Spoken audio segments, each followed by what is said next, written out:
Professional wrestling is the one true sport. Other sports have their share of intense, dramatic moments, but nothing can compare with professional wrestling. WCW goes Road Wild. Welcome to Wrestling History X, where three friends come together to talk about the stories behind the matches. I'm Matt. I'm pulling down my little panties. And I am Vicious and Delishane. Welcome to episode 265, Road Wild 1997. It's gonna be wild. Road Wild, even. Ooh. But don't call me Hog. Don't. You can call me Boss, but don't call me Hog. So this is the second rendition of Road Wild, produced by WCW, but the first under this name, as it was called Hog Wild the previous year.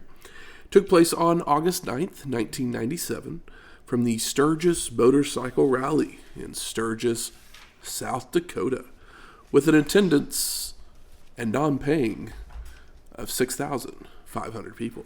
I guess you can do that once you have 17,000 people plus that show up at your shitty Monday Night Raw the Monday before. I mean, you're still losing money on it. Also, I think when the show opens, Tony Schiavone just gives an estimation of the amount of people that are at Sturgis, because he's like 20,000 people, and it's like, yeah, sure. Yep. I mean, even the 6,500 is just probably a random number of... We're not pausing and counting heads. Yep. Did they count people on the beach that time that they were on the beach? I'm sure they did. You know what? I used the wrong nickname. Oh, yeah? Yep. Uh-oh. Do we need a redo? No, mine's not any good. I used the one from SummerSlam. Yeah, I was like, that is a SummerSlam nickname. Yeah. Here. I was because the my notes. I thought I threw my notes away, and I didn't. Right here, I had the WCW ones for the whole time. So for last week's episode, I was Liz the Mark, and for this week, still pulling down those little panties.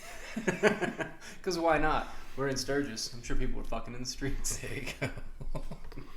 Well, that's a segue to, hey, we're in Sturgis. Sorry. So, Shane, did you do what you do? Well, I didn't go fucking in the streets. That's for sure. Not at Sturgis. Too much dust. Yes, I did. I did do what I do. I hopped on the old Google machine and said, tell me what people like in South Dakota. And obviously they like motorcycles, or at least people like to drive to South Dakota on their motorcycles. But there were a bunch of different foods in South Dakota. Some that I can't pronounce. I don't really know for sure. There's lots of skewered meats with little dipping sauces. Kebabs. Only with more difficult pronunciations. Here, let me find my stuff. All right, so South Dakota is known for, obviously, Mount Rushmore. Food-wise, they are known for rhubarb and strawberry rhubarb pies. I guess raspberry rhubarb jalapeno is another one, and bumbleberry, whatever the hell that is. Bumbleberry.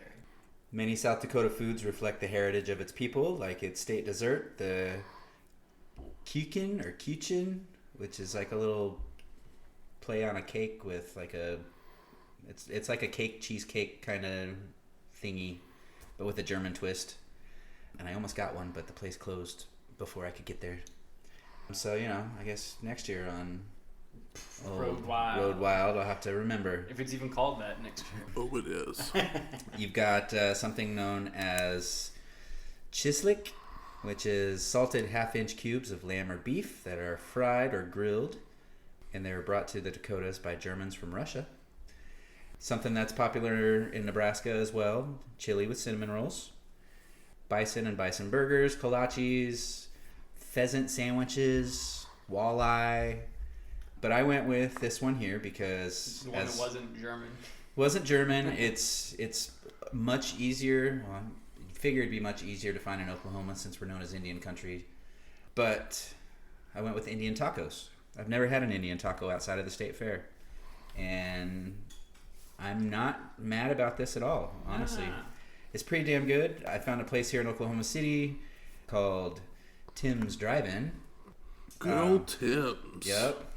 And it's your basic Indian taco, which is Indian fry bread topped with a bean.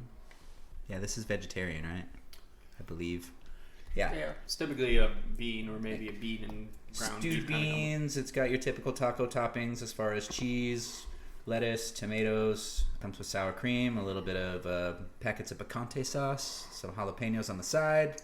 But yeah, it's like a big, flat, fluffy tostada that's dressed up like a taco. Yeah, it's a taco salad, but with fry bread instead of that upside down hard shell hat.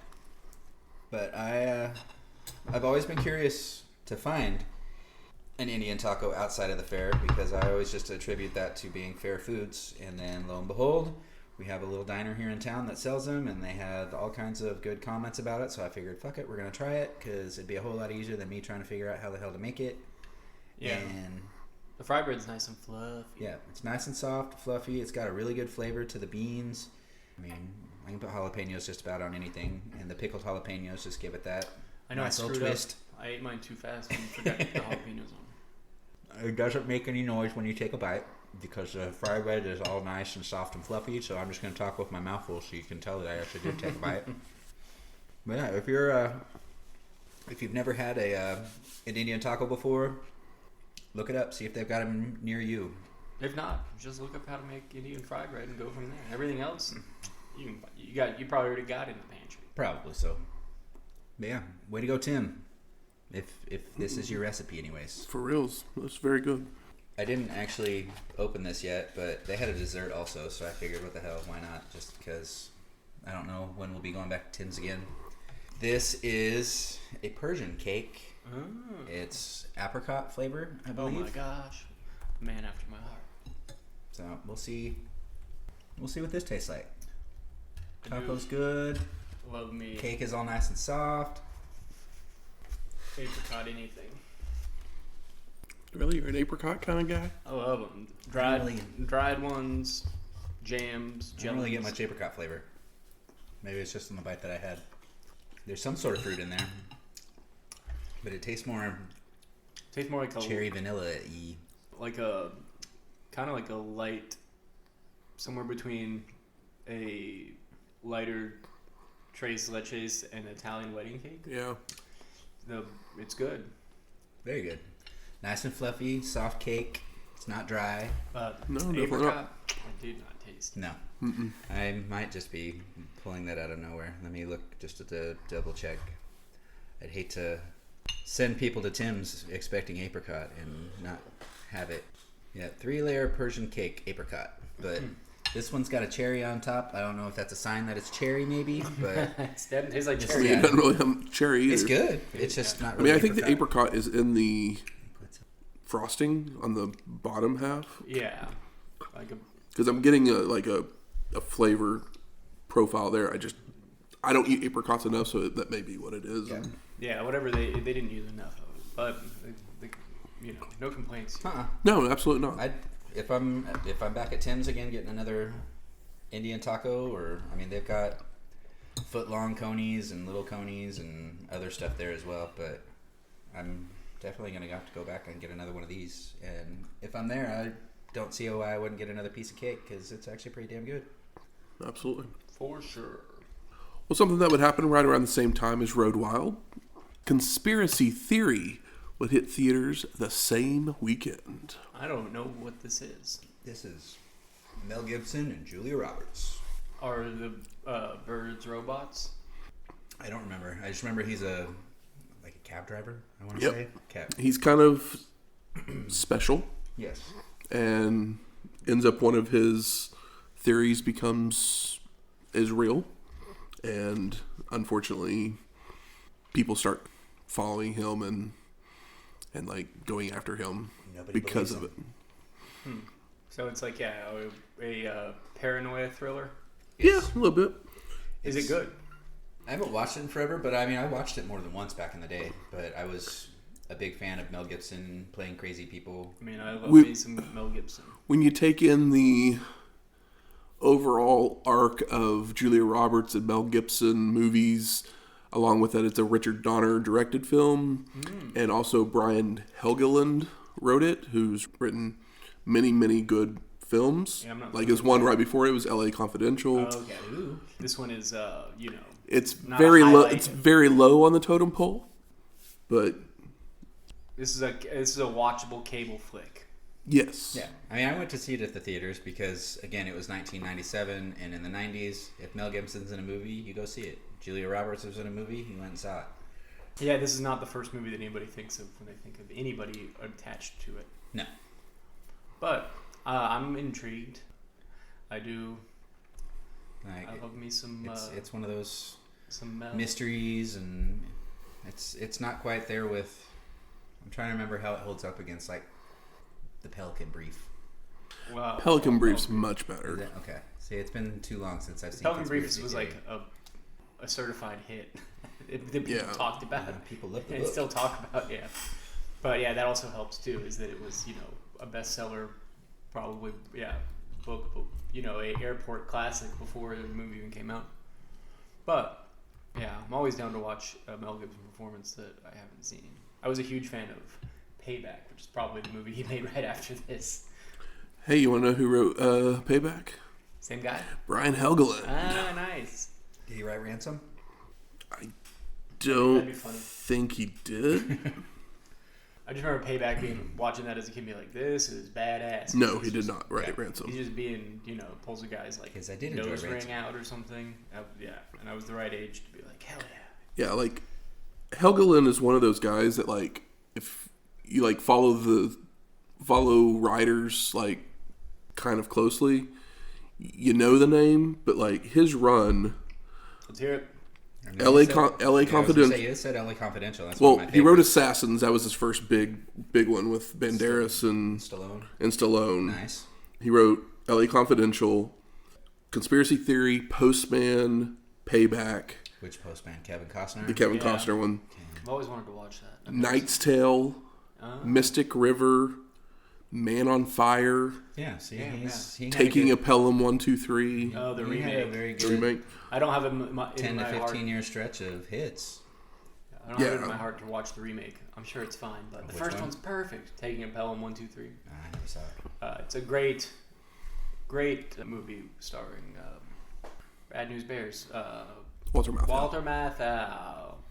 It's a pretty big, or I guess at least the nicknames are an inspiration to like Reservoir Dogs, because all the guys. But it's a heist movie in the New York subway, and it's. I Really, mean, the really remake with Denzel is very good as well. Isn't it so Denzel I was and trying to figure Farrell? out who the remake was.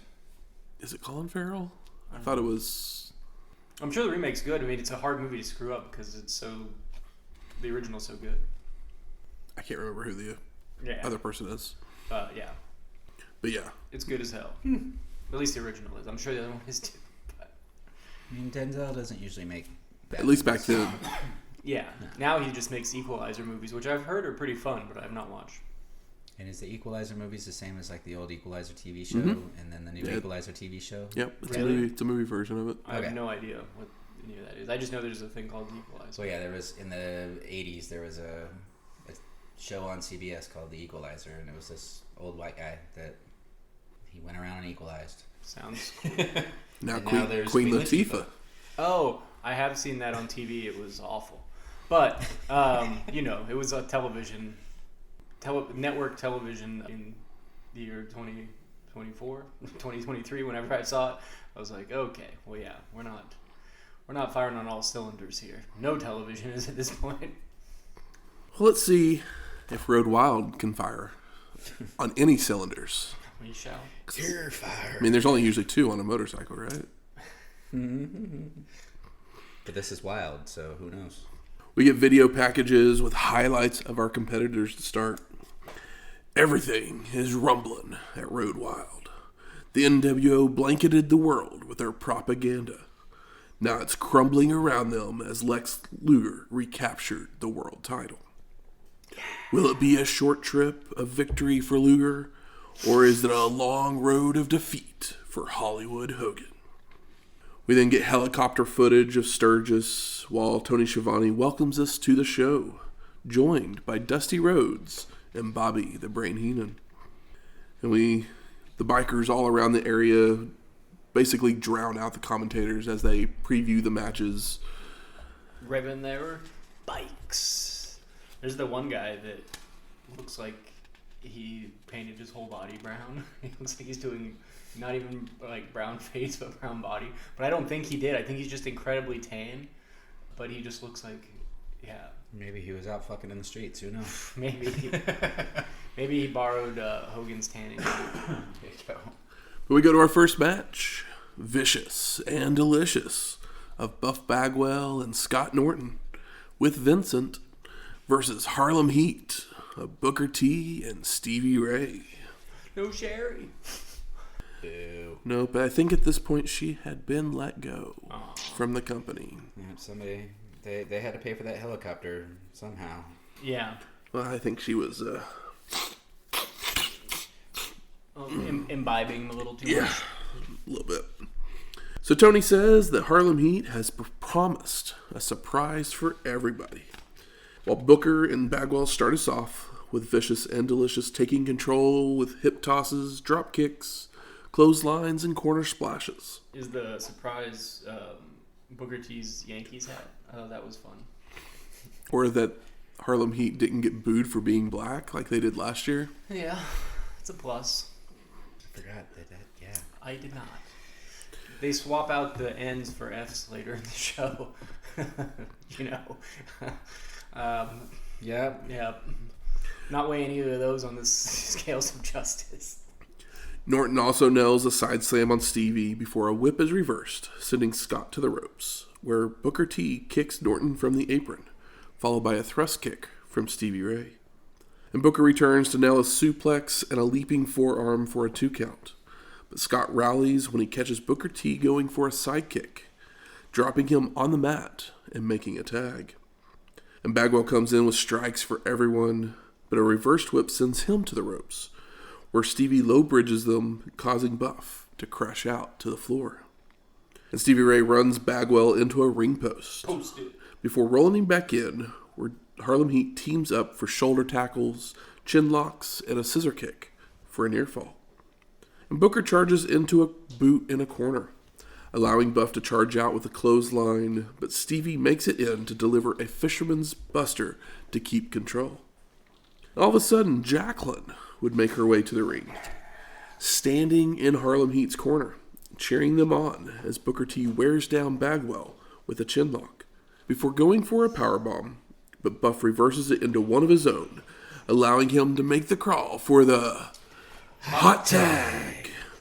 Norton cleans house with clotheslines, shoulder tackles, and corner splashes, leading to everyone brawling inside the ring, when Vincent would trip up Stevie Ray, allowing Bagwell to clothesline him out to the floor.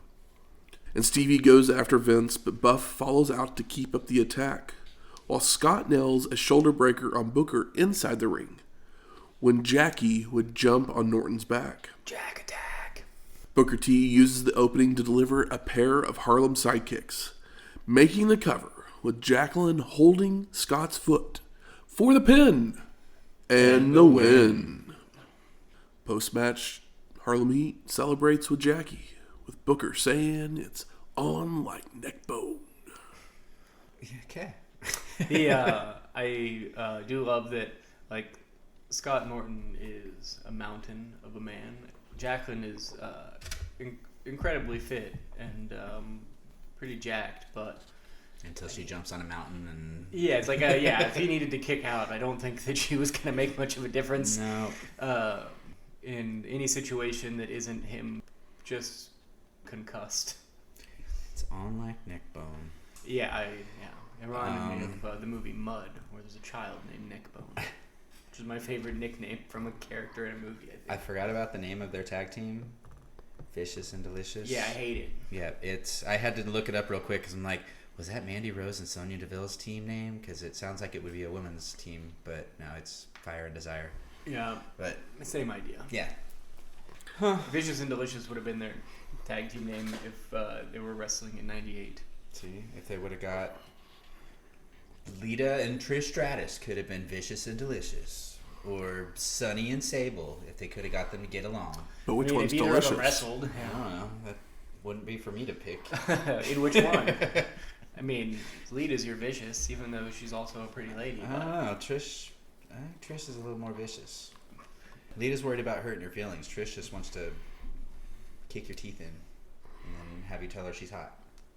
We see the Steiners and Ted DiBiase with an intern on WCWWrestling.com, where Ted's asked why he chose to manage the brothers, with him responding they represent traditional wrestling and they have an amateur background. And I wanted a job. DiBiase continues, but Tony starts to speak over him, all while the Steiners just stand in the background. I do love that this kid is like, it's the middle of the day, and he's on a 1997, like, laptop or PC, I don't know, but it's like, this thing isn't hooked up to shit. I mean, I guess maybe because they have to have, like, a satellite truck for, this is a pay-per-view or whatever, but they're not wasting it on the internet. Screens didn't backlight that well back then. It's just funny to see a kid on a computer in the dirt in the middle of nowhere in 97. Surrounded by bikers. Yeah. So we go to our second match, Konnan versus Rey Mysterio Jr.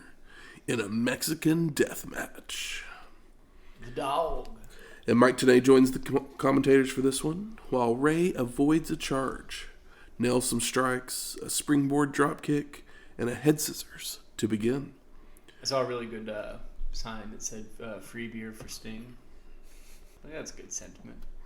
Mysterio goes for another, only for K-Dog to hot-shot him onto a turnbuckle, followed by a rolling clothesline and focusing on the knee, applying a deathlock of sorts. And Rey rolls out to regroup, but returns with a slingshot head scissors, only for his knee to buckle, and Konnan pounces on the injury with more holds and attacks. I mean, he sold that his knee was all better last week, but maybe he came back a little too quick. And also, once you hurt your knee, it's easier to injure your knee again, or any part of your body for that matter. I feel like in the beginning of this match, they said this was a Mexican grudge death match, but it's not. It's just a match. I mean, it's a Mexican death match in that, sure. That it's a grudge. It's a Mexican grudge matches in that they're both Mexican and there's a grudge. Yeah. But, yeah, it's just funny. K-Dog goes after the mask, finally getting it pulled off. There's your grudge. But it's also why he wasn't disqualified, because it's a Mexican death match. Because if you're in Mexico, in luchador rules, that would be a disqualification. Mm-hmm. Yeah, and Ray keeps his hands over his face. But he also is able to rake the eyes, allowing him to get the mask back on, before delivering drop kicks, leg drops, and a double springboard moonsault. But again, Ray comes up limping. Konnan capitalizes with basement drop kicks and a stump puller, until Mysterio makes the ropes and rolls out again. Ray fights his way back into the ring with a wheelbarrow arm drag, but he's then caught by K-Dog with a belly-to-belly overhead suplex. And Konnan grabs a leg, only for Mysterio to counter it into a victory roll for a 2 count, before hitting multiple basement drop kicks and slowly making his way to the top. K-Dog catches Ray flying off and delivers a cradle DDT, followed by locking on the Tequila Sunrise for the submission and the win. Post-match, Konnan refuses to release the hold, even as the ref yells at him, but finally does so as other officials begin to arrive to help put a splint on Mysterio's leg. Yeah, Ray did a good job selling the leg. I like the spot where he did the leg drop and then sold it. I already dislike NWO-Nan so much more than old Konnan. I mean, I liked him as the big long-haired or braided, whatever. Yeah, or just being, buff and mean and like actually dressing like a wrestler. And I liked it when he just recently had the, like Southern California Mexican gangster vibe. But you put the NWO paint on him, he means less. There's only three NWO guys, really. Yeah. We'll say 4 because of the politics. Yeah. So, like, if it's... And that's 6, if we didn't figure out what I was saying. Yeah, but, like, so is it... But, yeah, Bischoff is above 6 even. Not personally, but... as far as pecking order goes. But Bischoff's not getting matches. No, Syxx is. yeah, as far as wrestlers. I mean, Bischoff's not in the Hall of Fame. He's in his own Hall of Fame in his fucking delusional mind. Schiavone starts talking about the city of Sturgis and the rally as we get more helicopter shots. Bold of him to call it a city. You can see the whole thing. It's a town, brother. Tony then sends it to Mean Gene, who shows off his new tattoo. Ooh. Not remembering how it happened, but he will wear it for the rest of his life. It's so funny. It's like, oh, that's a temporary tattoo. Yeah. It's a cute joke, though. I mean, it literally looks like Shawn Michaels' tattoo. Yep. Yeah. He then plugs the hotline, saying there are 2 new managers in WCW. One is a former world champ, and the other is a story that's developing as we speak. And I looked this up, and I have no clue who they're talking about. Yeah, it was like, J.J. Dillon was never a championship wrestler, and he's already shown up. I don't think he's considered a manager, though. Like, literally the only thing I could think of is if they were making Raven a manager. Yeah, but they're not Because even he's going to consider... technically a world champion. Yeah. Yeah, but they're not going to consider the ECW belt a world champion. I mean, I guess they might. They might. Yeah. Who knows? They don't know what they're doing. So, I guess it, yeah. Now I wonder who... I was probably nobody. It's probably just bullshit to make, $100 and fucking 50 cents at a time. So we go to our third match. The 4 Horsemen of Steve, Mongo McMichael, and the Crippler, Chris Benoit, versus Jeff Jarrett and Dean Malenko with Queen Debra in a tag team elimination match.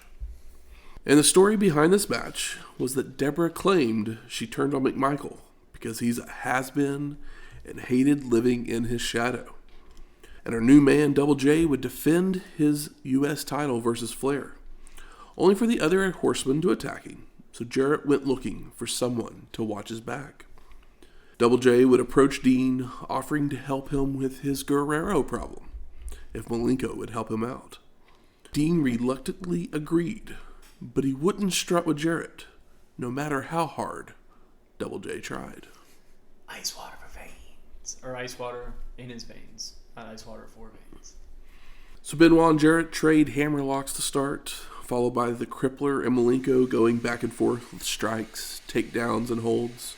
And this is my kind of... They start like so hot or moving so fast and crisp. I'm like, this is all I want. This is my fight forever. People say fight forever after a match happens for more than 8 minutes these days.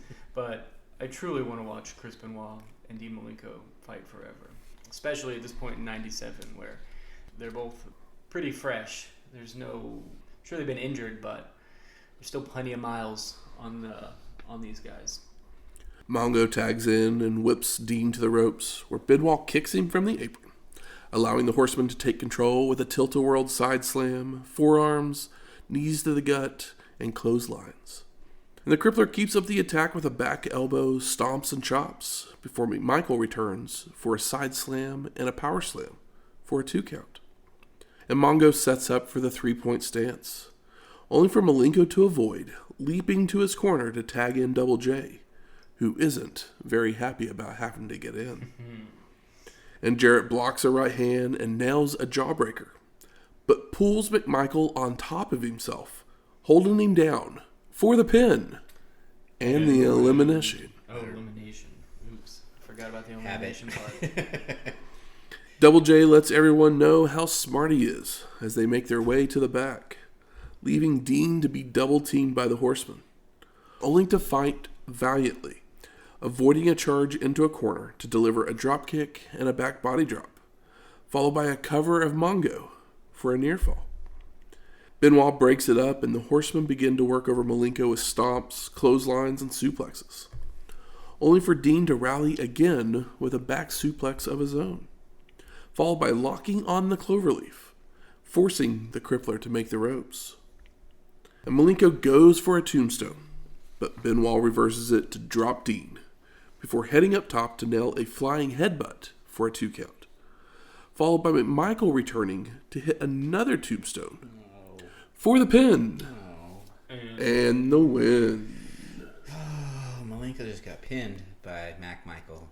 Yeah, but I mean, he also got screwed by Jeff Jarrett. Yeah, well, that's expected. Yeah, but I mean, yeah, Jeff Jarrett, very fun here in this limited capacity, doing the chicken shit heel very well. Dance with the one that brought you. You should know this. Otherwise, they're just going to cheat you out of a win. Or smartly eliminate themselves so that you lose.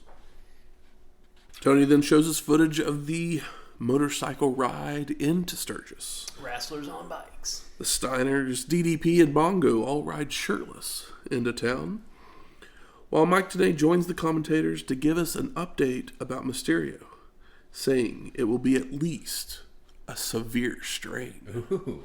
What about his head? That moonsault where he lands head to like the gut of... I should have brought it up in the match, but he lands... I was like truly scared for him for a moment. I was like, because his head just lands on the gut of Konnan. He rolls through or whatever, but it looks tough. So we go to our fourth match. Chris Jericho versus Alex Wright for the WCW Cruiserweight Championship. There's somebody out in that crowd after my heart with Alex Wright is the man sign. He is the right one, baby. Which surprises everyone, including Shivani. Our competitors trade holds and strikes, with Wright continually regrouping anytime Jericho grabs an advantage, where the crowd yells at Alex. But Wright takes control by yanking the hair of Chris, but Jericho retaliates with a spin kick that sends Alex to the apron, where the two men fight, leading to Wright being crotched onto the top rope, followed by a springboard dropkick that sends him to the ground. And Wright makes his way back onto the platform, so Chris flies out with a springboard body press before chops and a body slam. But Alex reverses a whip to send Jericho into the steel steps, followed by a snap suplex on the platform. I love Alex's like key lime colored gear. It's the greenest of greens. And Chris is rolled in with Wright heading up top, only for Jericho to meet him there to press slam him down to the mat, continuing the attack with a drop kick, a hip toss, and an armbar.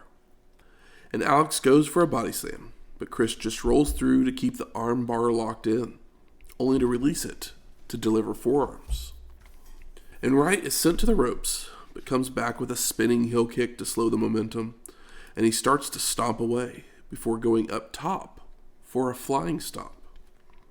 And Alex with European uppercuts, a back suplex, and he goes to the top once more for a moonsault, only for Jericho to roll out of the way, rallying to hit a shoulder block, jawbreaker, chops, multiple running clotheslines, a lion salt, and a senton for a near fall. What about a kitchen sink?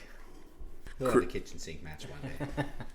Chris then delivers a double powerbomb, taking his time climbing the ropes, allowing Wright to hit them, causing Jericho to crotch himself. So Alex then climbs up to nail a superplex for the pin. And no, Jericho kicks out. The two men then fight over a waistlock that Chris victory rolls through for a 2 count, followed by a back suplex for a near fall. Jericho has his whip reversed, sending him to a corner, where he leaps up and over a charging Wright, pulling him over into an Okada roll, only for Alex to roll through, yanking on the tights for the pin and the win. Yeah! I was so stoked. This match was really great and very fun, and I really thought that Chris Jericho was going to win. So I was, pumped to see him eke out the win. I would watch another match between these two guys, no problem. We get more footage of the town as we see an ambulance drive by with Tony saying that they're coming for Heenan. I love there's a shot of a guy on a bike and he's just got those giant oversized like novelty Ray-Bans, but he's wearing a Charles Manson t-shirt. Just, nothing but a good time in Sturgis. We also see the mayor of Sturgis, Clifford Lynn. Sounds about the right kind of name for a guy from Sturgis. I mean, what else is he going to do? It's the only thing that ever happens in his town. Mr. Lynn, call me Clifford. So we go to our fifth match, Syxx versus the Nature Boy, Ric Flair. And the story behind this match was that Nash had tried to introduce a new Horseman, but the Kid appeared instead, saying there wouldn't be any new Horsemen, as they are a thing of the past. And Syxx continued that Flair only returned because he's out of money. But the Nature Boy said he'd be the better man and walk away, only to turn and deck the Kid. Syxx would then interfere in several Nash matches, even applying the Buzz Killer submission, trying to injure the surgically repaired shoulder. So our match gets going, with the two taunting each other before locking up to go into some headlocks, shoulder blocks, and chops. You guys have seen a Ric Flair match? Syxx tumbles out of the ring on a missed corner charge, so he regroups for a moment, before returning to trade more chops and holds, until the Kid can nail a spin kick to take Nash to a corner, where Syxx delivers a Bronco Buster.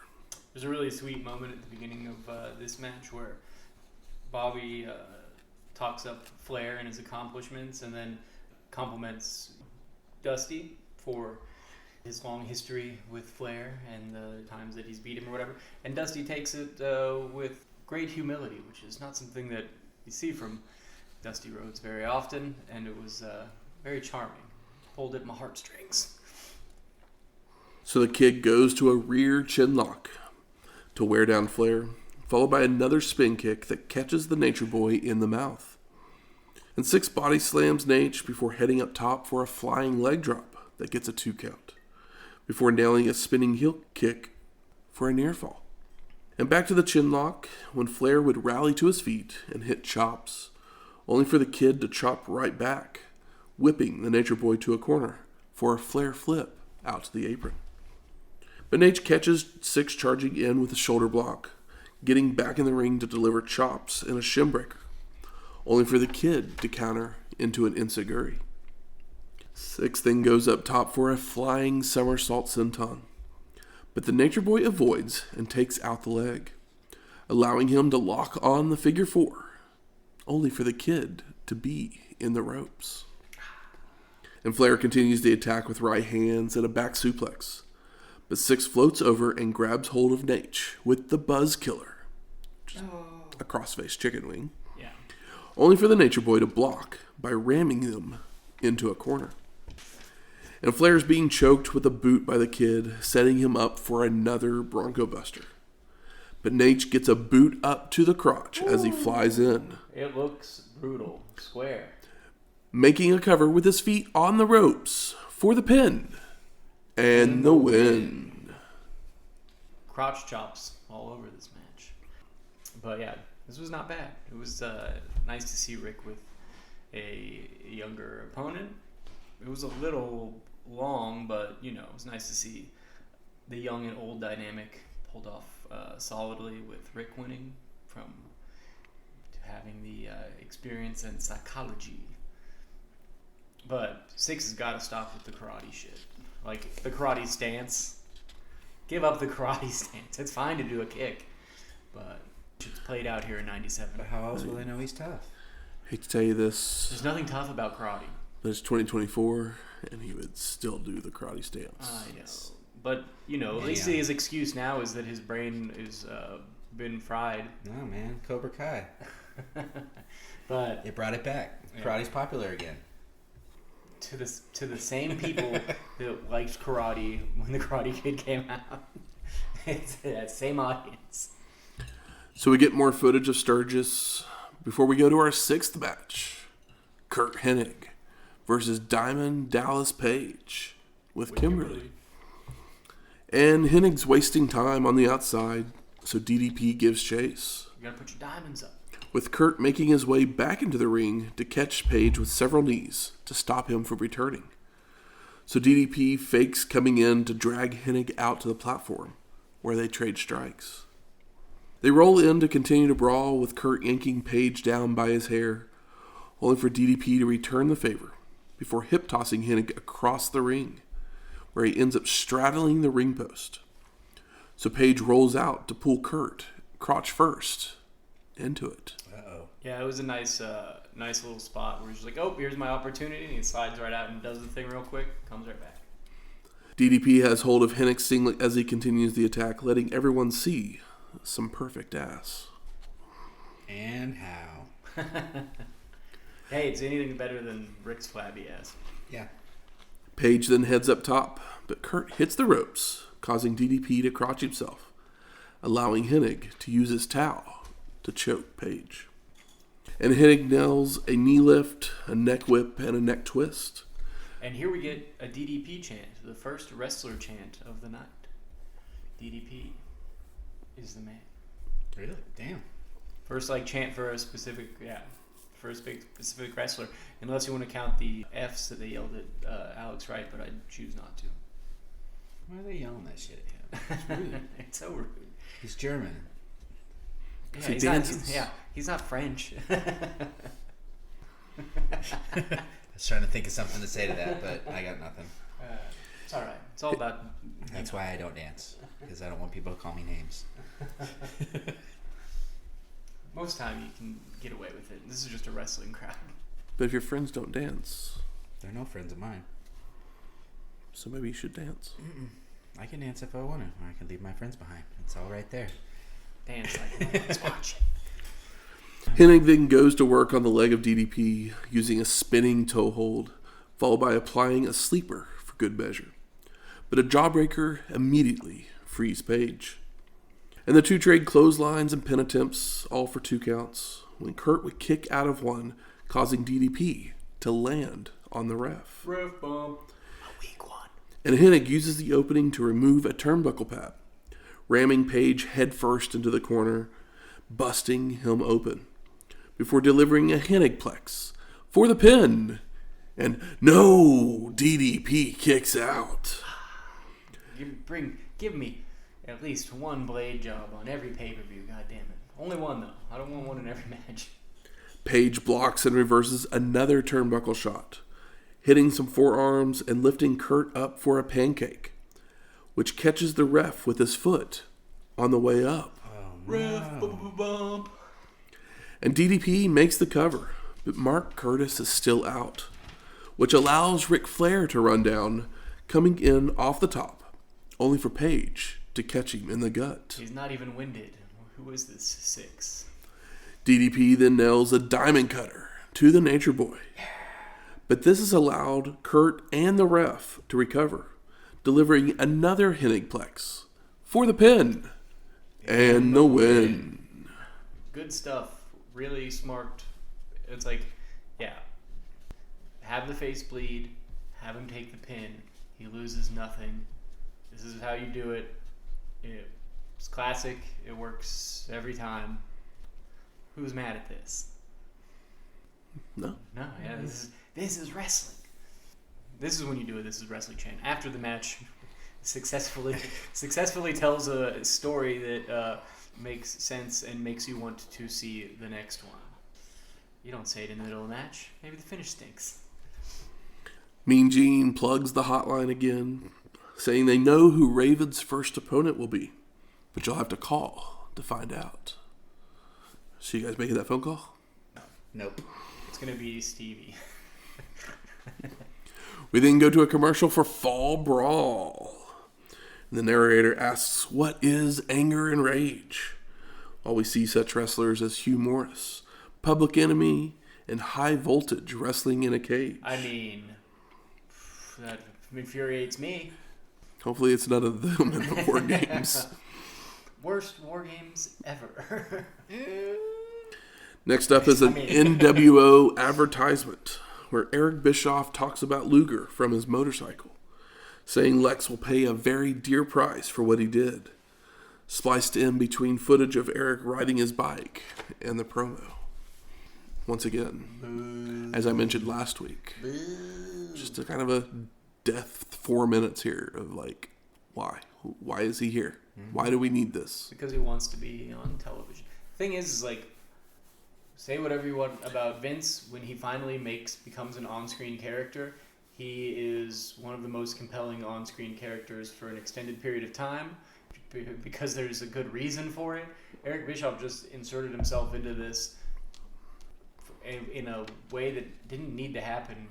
And something real happens and Vince uses it as a way.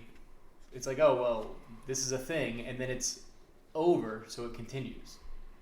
If people weren't interested in it, or he did a poor job of it, he would have not continued to do it. No. Yeah. Well, back then, no. Yeah. In recent years, he may have. Yeah, but yeah. But, like, yeah, it's just crazy, the juxtaposition of the two things. And, like, this is Eric Bischoff jumping the shark. So, yeah.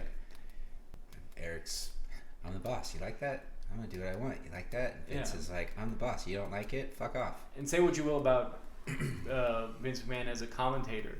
He is still a better on-screen presence as a commentator than Eric Bischoff has ever been, even in an interview. Mm-hmm. Agreed. So we go to our 7th match. Macho Man Randy Savage with Miss Elizabeth versus Giant. And the story behind this match was that the big man knew that the Sting at Bash at the Beach was Kevin Nash in disguise, calling him out, but he wouldn't get him. Instead, having to face the Great Muta, who sprayed mist into Giant's eyes. And this would open the door for Savage to attack, so WCW announced this match, even though the big man still wants Nash. I've got to get through the other 70 members of the NWO. Yeah, it's like, well, Macho Man should be a man without a country, but I guess you can only have one of those at a time. Looking at you, Sting, but yeah, I mean, any Macho Man match, just put it on the plate. I'll eat it. So Giant goes right after Macho, but Savage bails to the outside, only to return and attack when the big man turns his back. And Macho attempts a body slam, but he fails, with Giant falling on top of him, before going to work on Savage with strikes and tossing Macho around the ring, ripping the shirt to deliver forearms and chops, and sending Savage out to regroup. I mean, Giant looks like a world beater here. He also comes out to no music, which is a pretty hard look, and makes me feel like he'll win. And man, do I hate Randy Savage not coming out to some version of Pomp and Circumstance. Because it works when you're a face and it works when you're a heel. Yep. And it's way better than this NWO boo-boo. Giant follows out, stalking after Macho, only for Savage to hide behind Liz. So the big man moves her out of the way before press slamming Macho back into the ring. Yeah, he picks her up like he's a claw machine. Giant with a headbutt, but he misses a big boot, allowing Savage to chop block the big man down, working over the leg and wrapping it around the ring post. Posted. Stomping at it before nailing several clotheslines and a flying crossbody for a 2 count. Macho heads up again for a top rope double axe handle, but Giant catches him in mid-air by the throat, delivering the chokeslam for the pin and the win. This was nice and exactly what it needed to be. A highlight for me is the when Macho goes low and takes out the leg of the Giant. The Giant sells his knee like Peter Griffin. Yeah, he's just like rolling back and forth with his on his back, holding his knee like like a little girl that just fell on roller skates. I really got a kick out of it. Outside of that, this is what it should have been. So we go to our 8th match. The Outsiders of Scott Hall and Kevin Nash versus the Steiners of Rick and Scott Steiner with Ted DiBiase for the WCW World Tag Team Championships. The champs came out first. Foreshadowing. Or are they just teasing us? They wouldn't do that. And the two Scotts start us off with shoves and slaps, but Hall takes control with arm work, only for Steiner to respond with a clothesline, a back suplex, and a tiger bomb when Nash would run in to start a brawl.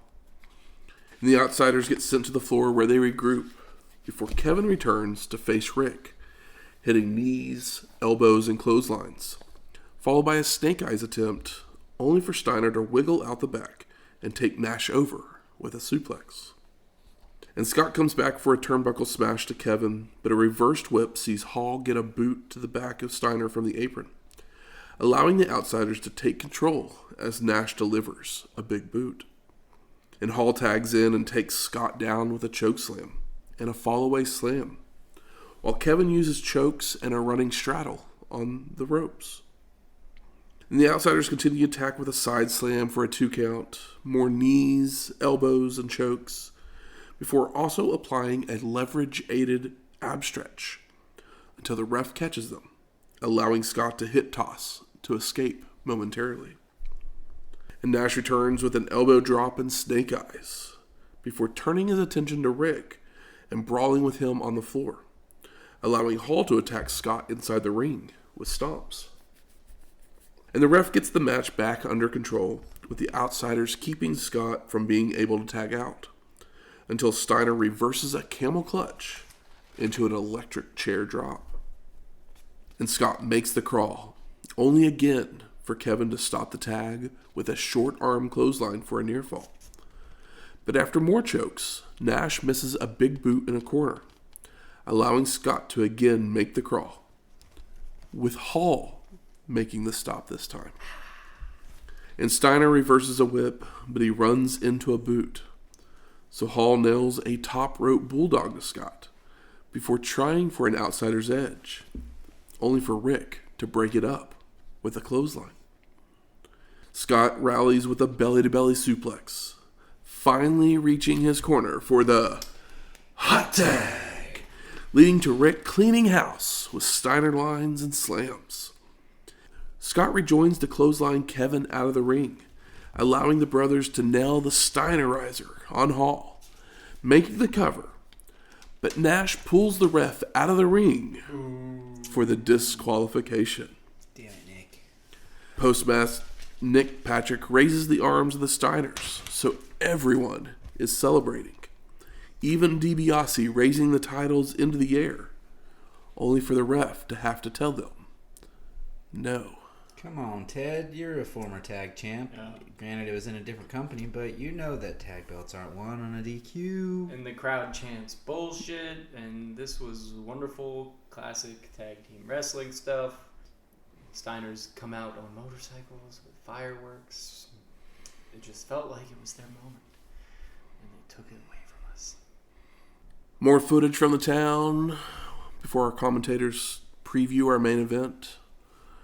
But we go straight to our 9th match. Hollywood Hogan versus Lex Luger for the WCW World Heavyweight Championship. And Michael Buffer's here to make our announcements. In his new leather Kangol hat. So let's get ready.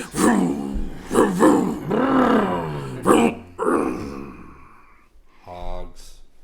And the two men go face to face, with Hogan trash talking before they trade headlocks, shoulder blocks, and strikes. And couldn't you just feel the shit-eating smirk on Hogan's face, like, through the screen? I was like, you couldn't even hide it, you son of a bitch. Mm-hmm. Of course not. I wanted to clip him with a motorcycle. Lex finally gains the advantage with arm work and arm drags that sends Hollywood out to regroup. But Hogan returns with a knee, turnbuckle smashes, right hands, body slams, chokes, elbow drops, and chin locks, when Luger would reverse another turnbuckle attempt to again send Hollywood out to the floor. But Lex would get dragged out as well, being rammed into the steel steps, followed by Hogan choking him with a cable, before making their way back into the ring, where the attack continues with an atomic drop, stomps, backbreaker, and a bear hug. And we're getting Hogan sucks chants, and I couldn't be more pumped about it. Hollywood transitions into a knuckle lock, only for Luger to reverse, but Hogan answers with a low blow, a throat thrust, and a back suplex for a 2 count. Hollywood then nails a big boot and a vertical suplex, only for Lex to Luger up. I mean, this is a great babyface performance from Lex Luger in this match. He's hitting right hands and running clotheslines, but a rake of the eyes changes the momentum. The dreaded rake of the eyes. Hogan with a body slam and goes for the leg drop, only for Lex to move in time, firing up again with running clotheslines. And the NWO all run down, with Luger fending off Buff Bagwell, Hall, Nash, Syxx, and Scott Norton. When Sting would appear, not the real Sting, just a Sting, we don't know who it is. Yeah. Only to hit Lex in the back when he goes to run the ropes, allowing Hollywood to deliver the leg drop for the pin and the win. And new. Sorry, Matt, we couldn't go there with you. No. It was hard. Post-match, Trash flies. Hogan celebrates with the NWO while fans are throwing trash into the ring, causing Hollywood to use the belt to block the debris. I know. I knew. That's class. That Sting would fuck it up. The commentators commiserate over Sting's actions. Did he hit the wrong man? Totally. And the NWO retreats to avoid the rain of garbage, while the Steiners and Hennig come out to check on Luger. And we go backstage to see Dennis Rodman join the NWO. So maybe he was the guy who played Sting. I literally could not find out who played the Sting. I think that they might say that as an implication, but I doubt it was him. If anything, he just showed up within the last 30 minutes from a private plane. Well, I know he had a dark beard. Or scruffy beard. Okay. So I remember seeing that poke out from under his little Oscar mask. Yeah. So maybe... Who knows? But Rodman reapplies the graffiti to the belt as Tony says his goodbyes. And we go to credits. So I ask you, gentlemen, what are your overall thoughts of Road Wild 1997? I don't like the venue. The matches didn't feel important, but we saw some okay stuff. That's all you got? I mean, wow. That's my synopsis. I'm shocked. Sometimes a show ends and you only have so many words left in you. Yep. I was being charitable. Also after last week. I mean, Yeah, come on. I didn't hate it as much as I hated Nitro, but I didn't really like the show still. Let me scroll back here for a moment, see if there's anything that jumped out as me as, I don't think that was great. I don't think any match felt like a chore, is what I would say. I was just really bored watching the show. Like, I fell asleep during it Yeah, maybe it's not a good sign. 5 times and had to, when I woke back up, figure out where I was.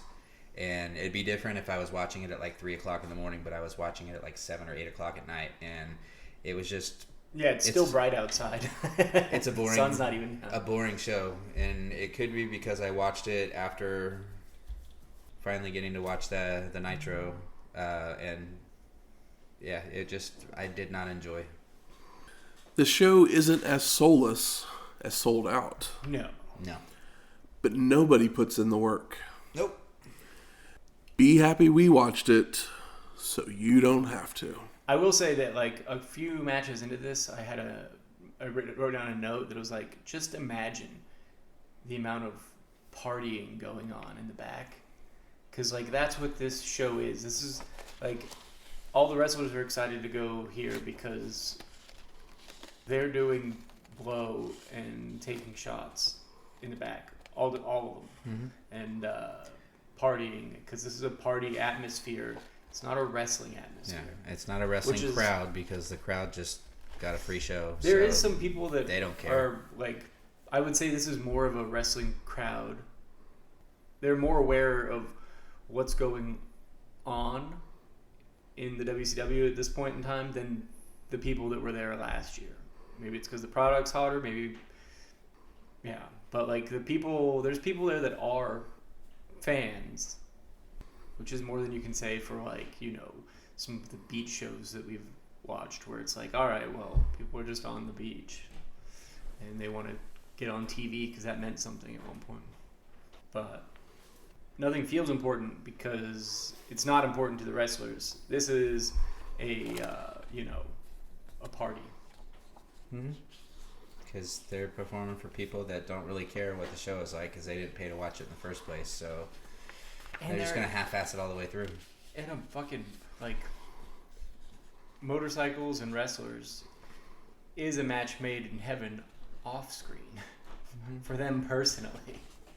Yeah, it's definitely not a destination show.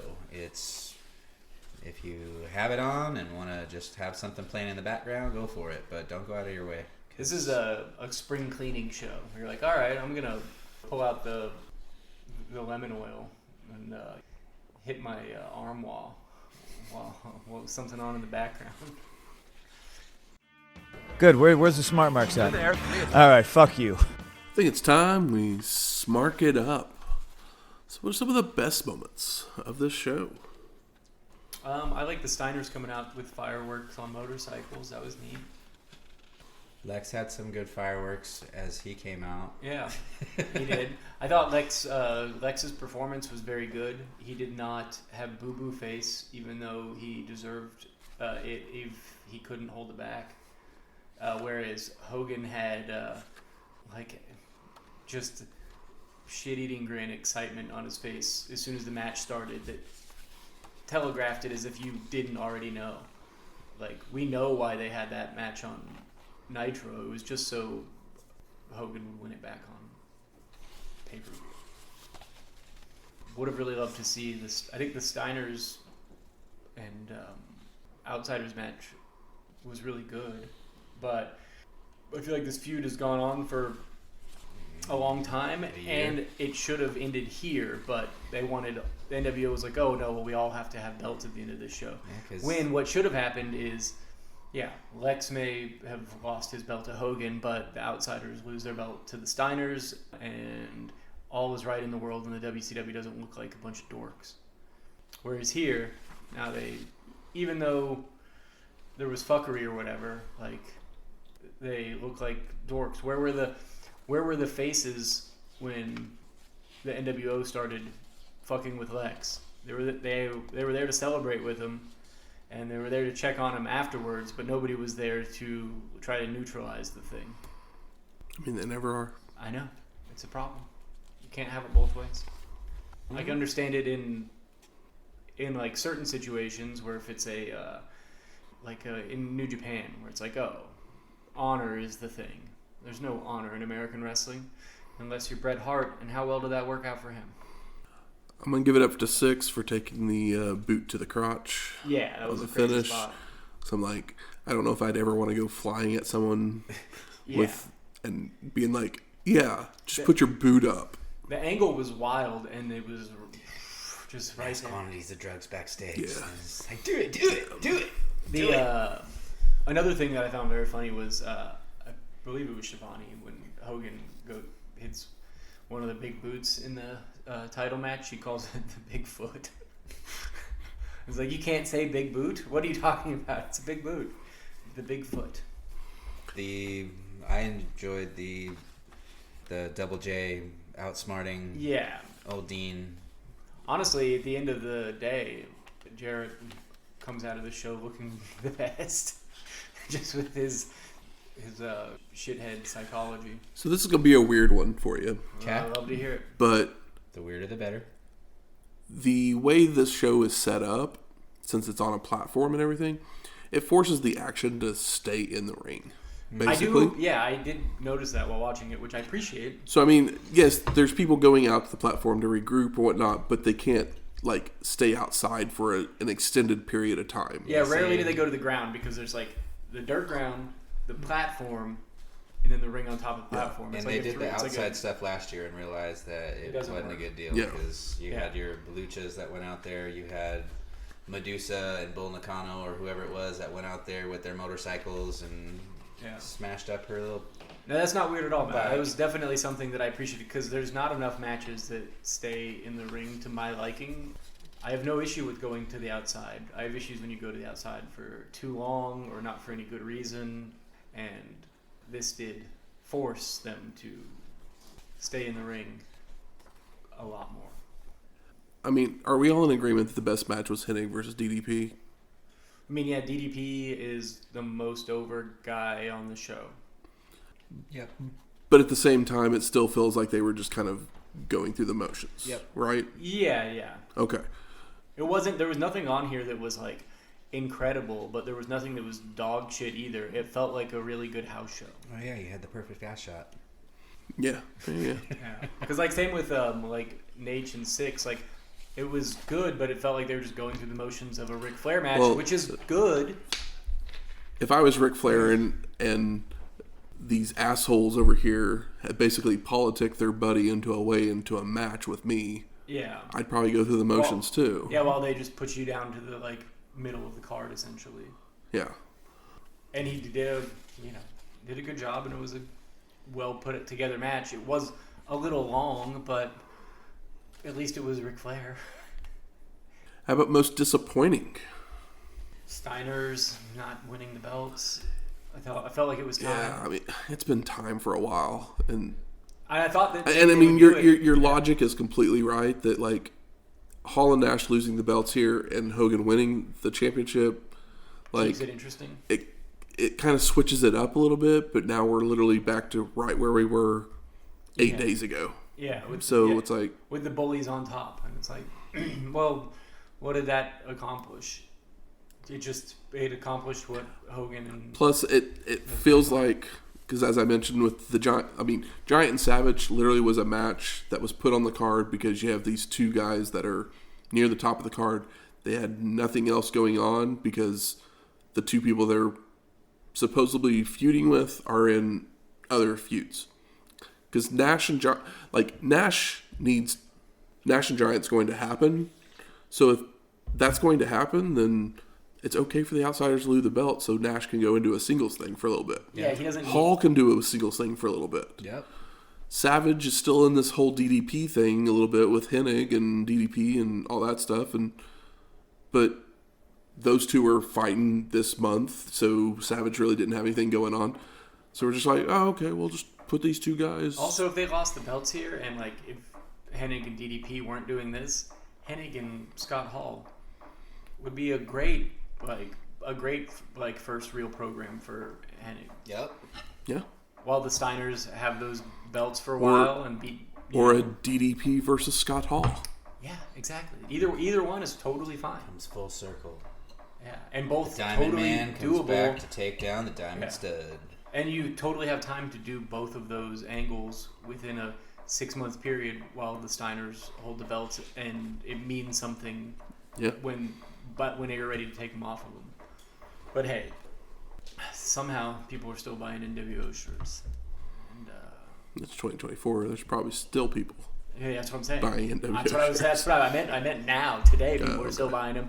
But and people are buying them and wearing them on these shows, and then also booing. It's like, oh, there's a thing people say in music, which is shitty, but I say it plenty of times too because I'm a dickhead. But some bands are just t-shirt bands where it's like, oh, everybody's like, oh, this band is cool, so people wear the t-shirt, and maybe that band is actually great, but you see more t-shirts than people that actually like listen to the thing.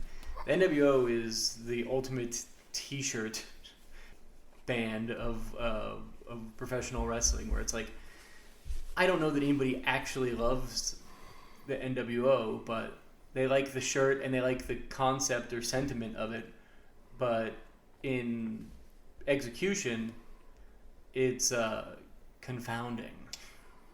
Agreed.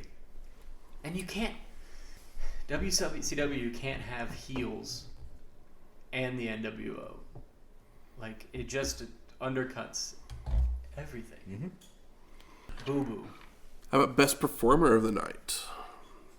I want to give it to Lex just because he did the thing, and he should have been, and he probably was pissed about it, but he didn't show it.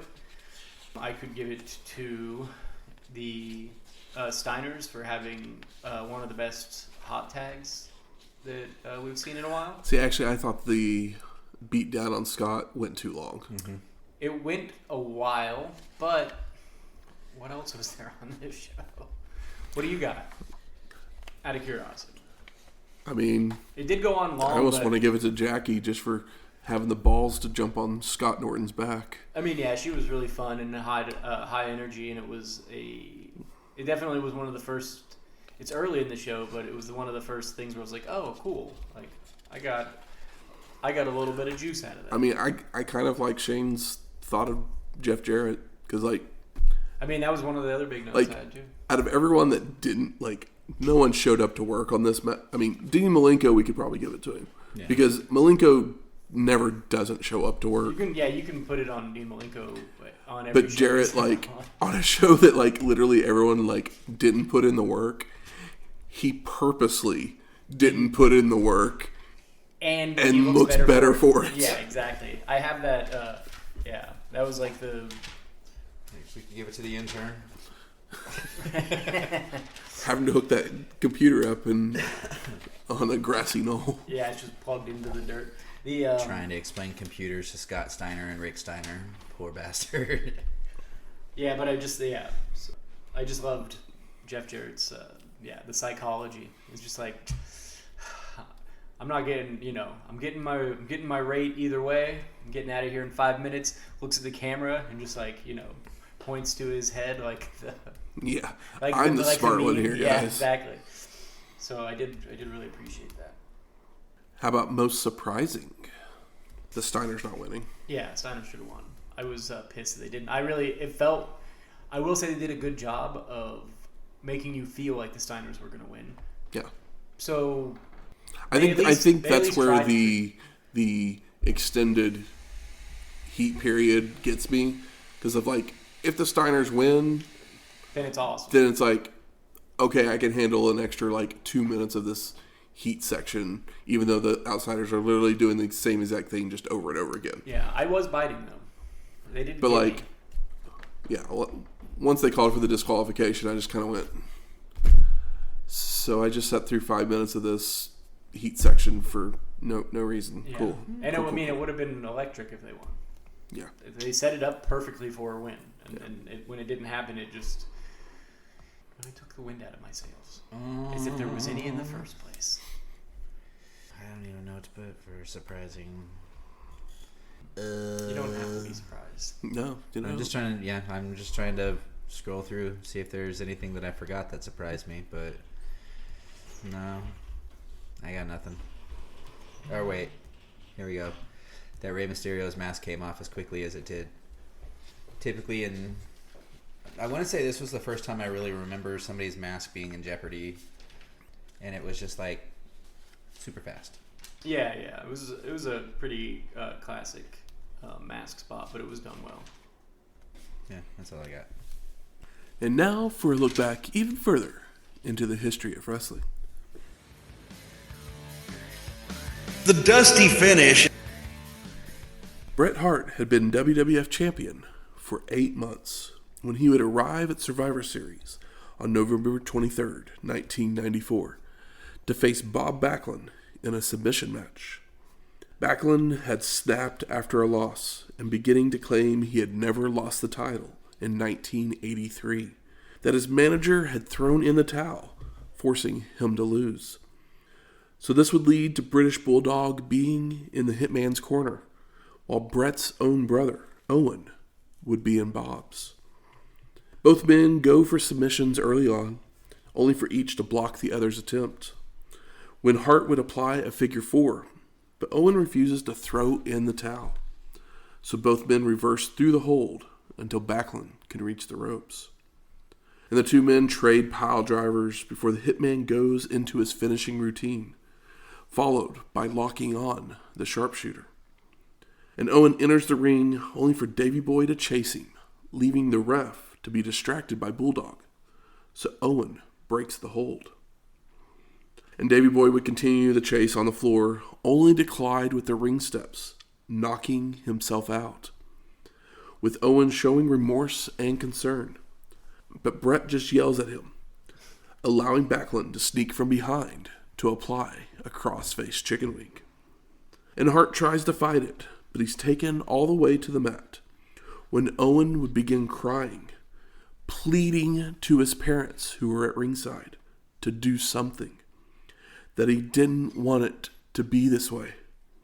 And Helen goes to throw the towel in when Stu would stop her. But Owen continues to plead to them as the hitman cannot escape the chicken wing. And Helen finally has had enough, and she throws the towel into the ring to make Bob Backlund the WWF champion for the second time. Bob wouldn't have to wait long for his first defense, as he would face an up-and-comer just a few days later.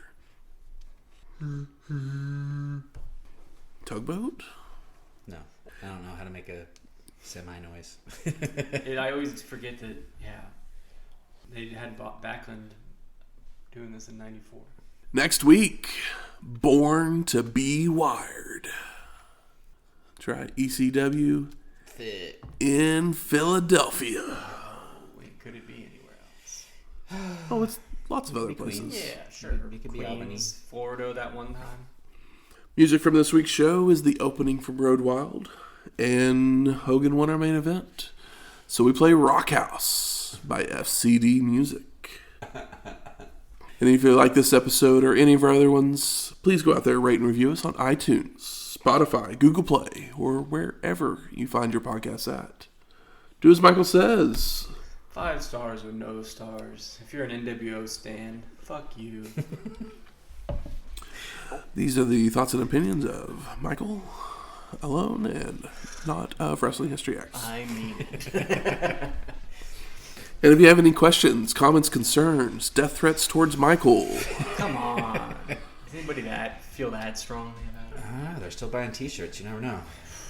Everybody has to wear a t-shirt. You need it, yeah. just buy an Undisputed shirt, No guys. shirt, no shoes, no service. Or a Get you Bloodline shirt. Yeah, just yeet, no yeet.